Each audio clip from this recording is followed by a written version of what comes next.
Hello everyone, welcome to Mouni's magic world. అందరూ ఎలా ఉన్నారు? నేనైతే కొంచెం కదండి, చాలా బిజీ. ఎందుకంటే ఫెస్టివల్ టైం కదా, హౌస్ క్లీనింగ్, చర్చ్, షాపింగ్స్, అమ్మో ఎక్సెట్రా ఎక్సెట్రా. కానీ ఇక నుంచి ఆ ట్రై మై బెస్ట్, ప్రతిరోజు ప్రతి వీడియో పెట్టడానికే ప్రయత్నిస్తా. ఓకేనా? ఇంకా వీడియోలోకి వెళ్ళిపోదామా? ఈరోజు స్పెషల్ ఏంటంటే అరటికాయ మసాలా కర్రీ. ముందుగా అరటికాయ పీల్ తీసుకొని మజ్జిగలో వేసుకోండి. మజ్జిగలో వేసుకుంటే అరటికాయ బ్లాకిష్ రాదు. ముందుగా ఆనియన్స్, మిర్చి కట్ చేసుకొని పక్కన పెట్టుకోండి. తర్వాత అరటికాయ కట్ చేసుకోండి. తర్వాత కళాయి పెట్టుకొని ఆయిల్ హీట్ ఎక్కాక ఆనియన్స్ వేసుకోండి, ఫ్రై చేసుకోండి గోల్డెన్ బ్రౌన్ షేడ్ వచ్చేదాకా. తర్వాత బనానా పీసెస్ వేసుకొని కలుపుకొని ఒకసారి మూత పెట్టేయండి. తర్వాత ఉప్పు, పసుపు వేసి మళ్ళీ ఒకసారి మిక్స్ చేసుకొని మూత పెట్టేయండి.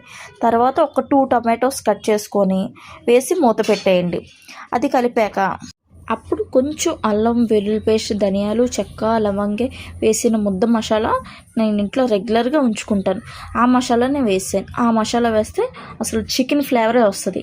ఆ మసాలా వేసి కొంచెం కారం వేసేసుకొని బాగా మిక్స్ చేసుకొని ఒక్క 5 మినిట్స్ మూత పెట్టేసేయండి.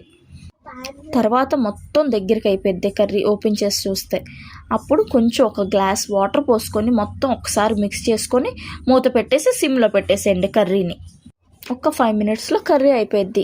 వేడి వేడి అరటికాయ మసాలా కర్రీ. కొంచెం కొత్తిమీర వేసుకొని గార్నిష్ చేసుకొని దించేసేయండి. వేడి వేడి అన్నంలో ఈ అరటికాయ కర్రీ వేసుకొని తింటే ఎమ్మీగా ఉంటుంది. ఎప్పుడు ఫ్రైయే కాదండి, ఈ విధంగా ట్రై చేయండి.